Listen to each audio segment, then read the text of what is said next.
Ito bang improv na nasagi mo to nung wala ka pa sa art world or nag-aaral ka pa lang, bata ka pa lang? Pinangarap mo ba talaga siya?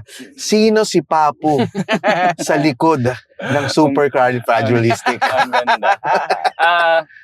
Before, hindi ko alam na improv pala yung tawag dito sa art form na to. Parang nakikita ko lang, whose line is it anyway, ganun. Bata sa TV. Hindi ko alam na improv yun. And parang, I think sa atin as Filipinos, usong-uso yung parang nakikipaggaguhan lang na ano lang, parang free form. Kayo magkakabarkada kayo, parang sinasakyan nyo lang yung trip ng isa't isa.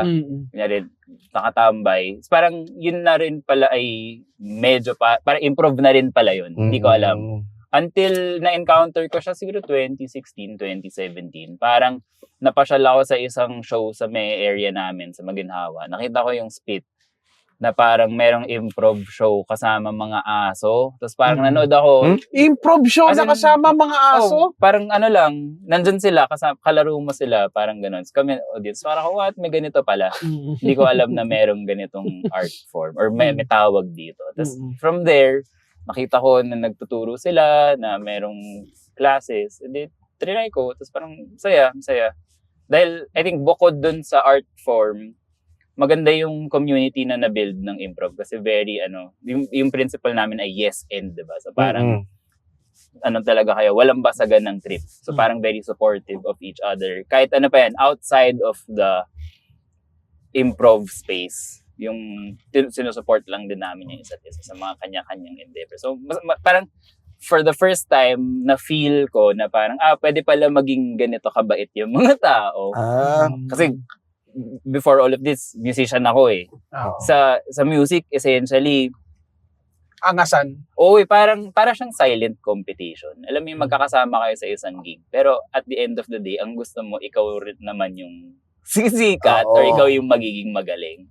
Kasi parang yung feeling na pag sa music, kapag merong nakapukaw ng interest ng audience, most likely, ibig sabihin nun ay mawawalan ka ng parang kunyari, may isang naging hit that leaves less space for you. Parang ganun yung feeling.